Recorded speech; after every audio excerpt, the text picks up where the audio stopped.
नमस्कार, कशिश न्यूज देख रहे हैं आप और मैं हूं आपके साथ तानिया चौधरी। वक्त हो चला है मिड डे बुलेटिन का। तो सबसे पहले बड़ी खबर दिल्ली से हम आपको बता दें, दिल्ली में एनडीए नेताओं की बैठक है। अमित शाह के घर मंथन हो रहा है। संजय झा और ललन सिंह मौजूद है। बिहार बीजेपी प्रभारी विनोद तावड़े भी इस बैठक में शामिल हुए हैं। तो बड़ी खबर मैं आपको बता दें, केंद्रीय गृह मंत्री अमित शाह के आवास पर एनडीए की बैठक चल रही है। संजय झा और ललन सिंह इस बैठक में मौजूद है। वहीं बिहार बीजेपी के प्रभारी विनोद तावड़े भी इस बैठक में शामिल हुए हैं। और इसी पर अधिक बातचीत के लिए हमारे साथ दिल्ली से हमारे सहयोगी अंकित जुड़े हुए हैं, उनसे बात करेंगे। अंकित, लगातार दिल्ली में बैठकों का दौर जारी है और इधर एनडीए की बैठक अमित शाह के आवास पर चल रही है, क्या है पूरी जानकारी? तान्या, निश्चित तौर पर देखिए कि जिस तरीके से बिहार में विधानसभा का चुनाव है उसको लेकर देश की राजधानी दिल्ली में बड़ी बड़ी मैराथन बैठकें चल रही हैं। कल भी लगातार हमने दिखाया था कि 9 घंटे से अधिक जेपी नड्डा के आवास पर बैठक चली थी। इस बैठक में जिस तरीके से जीतन राम मांझी और उपेंद्र कुशवाहा को बुलाया गया था, कहीं ना कहीं एक बड़ा संकेत था। बैठक में गृह मंत्री अमित शाह मौजूद थे और आज सुबह से ही दिल्ली में हलचल तेज हो गई है। ऐसे में अगर हम बात करें, गृह मंत्री अमित शाह के आवास पर एक बैठक का आयोजन किया गया है। इस बैठक में ललन सिंह और संजय झा पहुंचे हुए हैं। निश्चित तौर पर जिस तरीके से बिहार में विधानसभा का चुनाव है उसको देखते हुए बैठक काफी महत्वपूर्ण मानी जा रही है। वहीं दूसरी तरफ 15 से 20 मिनट की मुलाकात हुई है। सम्राट चौधरी विनोद तावड़े के आवास पर पहुंचे हुए थे, नित्यानंद भी पहुंचे हुए थे। विनोद तावड़े से मुलाकात करके 15 से 20 मिनट की मुलाकात हुई थी। उसके बाद दोनों नेता वहां से निकल गए। अब थोड़ी देर के बाद सभी नेता भारतीय जनता पार्टी के राष्ट्रीय अध्यक्ष जगत प्रकाश नड्डा के आवास पर पहुंचेंगे।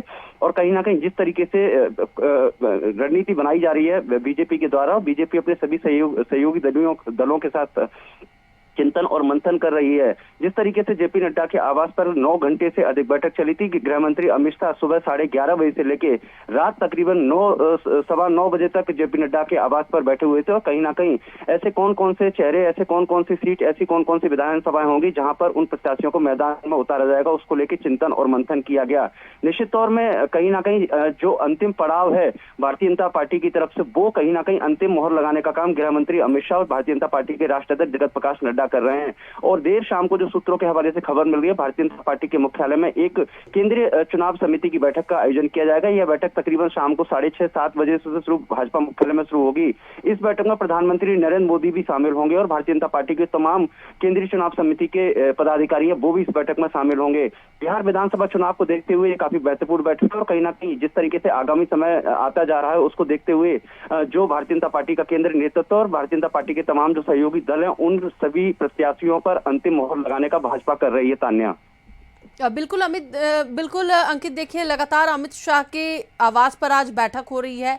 संजय झा, ललन सिंह के भी इस बैठक में मौजूद है। जेडीयू और बीजेपी की जो बैठक है काफी महत्वपूर्ण मानी जा रही है। कहा यह भी जा रहा है कि आज एनडीए अपनी सीट शेयरिंग का फॉर्मूला जो है वो तय कर देगा और ये भी कहा जा रहा है कि जल्द ही प्रत्याशियों की नाम की जो लिस्ट है वो भी जारी कर दी जाएगी।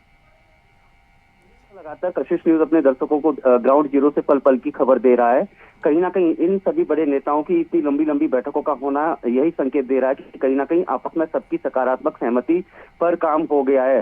निश्चित तौर पर केवल अब औपचारिक घोषणा बाकी है। आप देखिए कि जिस तरीके से उपेंद्र कुशवाहा की बात करें, जीतन राम मांझी की बात करें, संजय झा की बात करें, ललन सिंह की बात करें, वो सभी भारतीय जनता पार्टी का जो केंद्रीय नेतृत्व है उन सभी के बीच बैठकों का दौर जारी है। ऐसे में लगातार यही रणनीति बन रही है कि कौन कौन से विधानसभा से कौन कौन से प्रत्याशी आपकी पार्टी उतारेगी। निश्चित तौर पर जिस तरीके से सूत्रों के हवाले से कल कशिश न्यूज ने अपने दर्शकों को बताया था कि एनडीए का सीट शेयरिंग फार्मूला तय हो गया है। भाजपा 101 प्रत्याशियों को मैदान में उतारेगी, वहीं जेडीयू की बात करें 100 प्रत्याशियों को उतारेगी। और जो चिराग पासवान की पार्टी है तकरीबन 26 से 29 प्रत्याशियों को मैदान में उतारेगी। जीतन राम मांझी को तकरीबन भारतीय जनता पार्टी की तरफ से 7 सीटें देने का वादा किया गया, उपेंद्र कुशवाहा को 6 सीट देने का वादा किया है। तो निश्चित तौर पर कहीं ना कहीं सभी नेताओं के बीच में तान्या सहमति बन गई है और आज देर शाम को जब केंद्रीय चुनाव समिति की बैठक होगी उसके बाद औपचारिक घोषणा कर दी जाएगी। तान्या, चलिए हमारे साथ बने रहे अंकित। तो एक बार फिर से आपको बताते चले कि बिहार बीजेपी प्रभारी भी इस बैठक में मौजूद है और गृह मंत्री अमित शाह के आवास पर यह बैठक हो रही है। बिहार की पूरी सियासत दिल्ली शिफ्ट हो गई है। बिहार चुनाव संबंधी तमाम रणनीतियां फिलहाल दिल्ली में ही बनाई जा रही है। सीट शेयरिंग पर भी दिल्ली में भी फाइनल डील की उम्मीद है। फिलहाल दोनों ही गठबंधनों के सभी घटक दलों के बड़े नेता दिल्ली में मौजूद है। बात एनडीए की करें तो एनडीए में शामिल सभी 5 घटक दलों के नेता दिल्ली में मौजूद है और कल से ही बीजेपी, जदयू, लोजपा, हम और रालोमो के नेता दिल्ली में है और घटक दलों के नेता अपनी पार्टी की रणनीति बना रहे हैं। साथ ही संयुक्त बैठकें भी हो रही है, एक दूसरे दलों के बड़े नेताओं की मीटिंग भी हो रही है। आज भी बैठकों का दौर जारी है। आज शाम बीजेपी चुनाव समिति की बैठक बुलाई गई है, जहां उम्मीदवारों के नामों पर चर्चा की जाएगी। बैठक में पीएम मोदी भी शामिल होंगे। वहीं इससे पहले एनडीए के घटक दलों की संयुक्त बैठक होगी। वहीं आपको बताते चले कि बताया जा रहा है कि एनडीए में सीट शेयरिंग का जो फॉर्मूला बनाया गया है उससे मांझी और कुशवाहा खुश नहीं है। वो सार्वजनिक रूप से भी इस फॉर्मूले पर नाखुशी जाहिर करते दिखे हैं। वहीं महागठबंधन की बात करें तो अभी तक पटना में ही सारी रणनीतियां तैयार की जा रही थी, लेकिन आज सारी वार्ता दिल्ली शिफ्ट हो गई है। राजद सुप्रीमो लालू यादव और तेजस्वी यादव दिल्ली पहुंच गए हैं। दिल्ली में उनकी कांग्रेस नेतृत्व से बात होगी। बताया जा रहा है कि राजद कांग्रेस की जितनी सीटें ऑफर कर रहा है वो कांग्रेस को मंजूर नहीं है। उधर दावा किया जा रहा है कि आज शाम नहीं तो कल तक दोनों ही गठबंधनों में सीट शेयरिंग फाइनल डील हो जाएगी। और हमारे साथ हमारे सहयोगी अंकित जुड़े हुए हैं, उनसे बात करेंगे। अंकित, देखिए, एक और जहां एनडीए में अब तक कुछ फाइनल नहीं है, इधर इंडिया गठबंधन में भी अब तक सीट शेयरिंग का फॉर्मूला फाइनल नहीं है। आरजेडी की ओर से जितनी सीटें कांग्रेस को दी जा रही है उससे कांग्रेस खुश नहीं है। एक तरफ अगर मुकेश सहनी की बात कर ले तो वो भी सीट शेयरिंग के फॉर्मूले से खुश नजर नहीं आ रहे। ऐसे में इंडिया गठबंधन की भी जो बैठकें हैं वो अब दिल्ली में की जा रही है। बिल्कुल, निश्चित तौर पर तान्या, देखिए कि जिस तरीके से एनडीए लगातार बैठकें कर रहा है, उसके बाद में अगर हम बात करें महागठबंधन, कांग्रेस पार्टी और तेजस्वी यादव की पार्टी लगातार आपस में चिंतन और मंथन कर रही है। आपने देखा भी होगा कि जिस तरीके से कांग्रेस के जो तमाम वरिष्ठ नेता थे वो सभी पटना पहुंचे हुए थे और पटना बंद कमरे में एक लंबी मुलाकात आपस में सबने की थी, कहीं ना कहीं सीट बंटवारे को लेके। निश्चित तौर पर तेजस्वी यादव आज दिल्ली पहुंच रहे हैं और उनके साथ में उनकी माताजी राबड़ी देवी और पिताजी लालू प्रसाद यादव भी साथ मुंबई आ रहे हैं। तीनों जो नेता हैं वो कहीं ना कहीं कांग्रेस पार्टी का जो केंद्रीय नेतृत्व उन सभी के साथ चिंतन और मंथन करेंगे।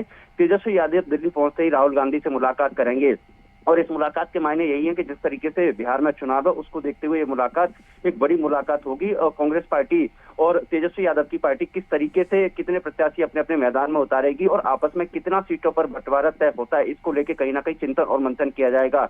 उसके बाद में कांग्रेस पार्टी की जो केंद्रीय चुनाव समिति की बैठक है उसका भी आयोजन किया जाएगा। ये बैठक आज देर शाम या कल सुबह होने की संभावनाएं जताई जा रही है। इस बैठक का जो आयोजन किया जाएगा वो देश की राजधानी दिल्ली में यानी कि कांग्रेस पार्टी के मुख्यालय इंदिरा भवन में किया जाएगा। निश्चित तौर पर कहीं ना कहीं दोनों नेताओं की जो मुलाकात है, तेजस्वी यादव की राहुल गांधी की, वो मुलाकात काफी महत्वपूर्ण मायनों में काफी महत्वपूर्ण मानी जा रही है। निश्चित तौर पर कहीं ना कहीं तेजस्वी यादव दिल्ली पहुंचने वाले हैं और कहीं ना कहीं राहुल गांधी से मुलाकात करेंगे। तान्या, चलिए, बहुत बहुत धन्यवाद अंकित पूरी जानकारी के लिए। तो एक बार फिर से आपको बताते चले कि अब बिहार की सियासत दिल्ली शिफ्ट हो गई है।